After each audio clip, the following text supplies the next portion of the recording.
लिखु तामाकोशी गाउँपालिका वडा नम्बर 3 काङवाको यो सिमानामा बुद्ध धर्म मान्ने बौद्ध मार्गीहरूको ऐतिहासिक थलोको रूपमा चिनाउनको निम्ति यो काङवा डाँडाको चौरमा बौद्ध धर्म मान्ने मानिसहरूको धार्मिक आस्थालाई मध्यनजर गर्दै बनाइएको यो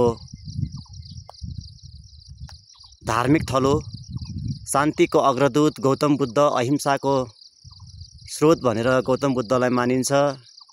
फलस्वरूप यहाँ लामा गुरु मार्फत लामाले पढेको जुन वेदलाई चाहिँ एउटा धर्मग्रन्थ लामा गुरुले पढ्ने धर्मग्रन्थलाई वाचन गरिएको यो शान्तिको सङ्केत शान्तिपूर्ण भूमि बनाउनको निम्ति अत्यन्तै मेहनतका साथ यस काङवा डाँडाको यो चौरलाई सबैको माझसम्म चिनाउनको निम्ति गरिएको यो कदम लिखु तामाकोशी गाउँपालिका वडा नम्बर 3 का वडाध्यक्ष गोपाल राज तामाङ जुन व्यक्तित्व यस वडाबाट विजयी हुनुभएको थियो, उहाँको वडा जहाँ चाहिँ अत्यन्तै सुन्दर हराभरा वातावरण भएको यो खुल्ला चौर, जसमा टाढा टाढादेखिका मानिसहरू आउने बस्ने रमाइलो गर्ने यो विशाल चौर छ। यहाँ चाहिँ अत्यन्तै सुन्दर वातावरण पनि देखिन्छ, जसले रामेछाप जिल्लाको एउटा पहिचान बोकेको छ।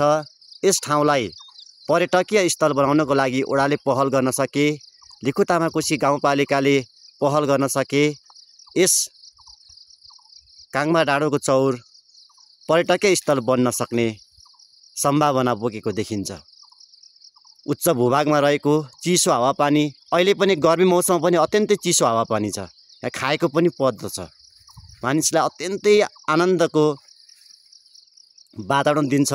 वरिपरि हरियाली जङ्गल पनि यहाँ देखिन्छ, जसले चाहिँ यस चौरको ऐतिहासिक महत्त्व बोकेको हामी देख्न सक्छौँ।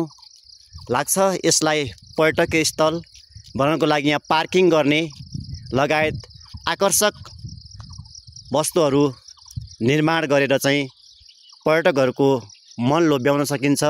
नजिकैमा घ्याप्चेको पहिरो, त्यो माथिको थुम्की डाँडा नजिकै घ्याप्चेको पहिरो पनि देखिन्छ। त्यो घ्याप्चेको पहिरो अवलोकन गर्नको लागि टाढा टाढाका मानिसहरू आउने गरेको पाइन्छ। जुन चाहिँ त्यो सबैभन्दा माथिल्लो थुम्कीबाट चाहिँ गएको छ घ्याप्चेको पहिरो, यो पनि यही सिमानासँग जोडिएको छ।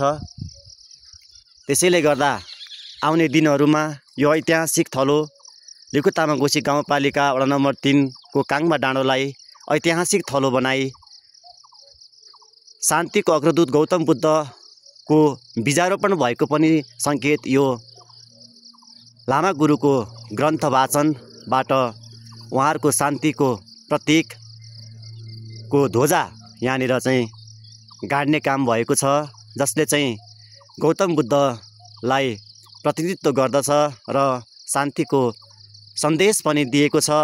यो शान्तिको सन्देशसँगै यो ऐतिहासिक थलो लिखु तामाकोशी गाउँपालिका नम्बर 3 को काङवा डाँडोलाई पर्यटक स्थल बनाउनको लागि सरकारवाला निकायको ध्यान चाहोस्। धन्यवाद।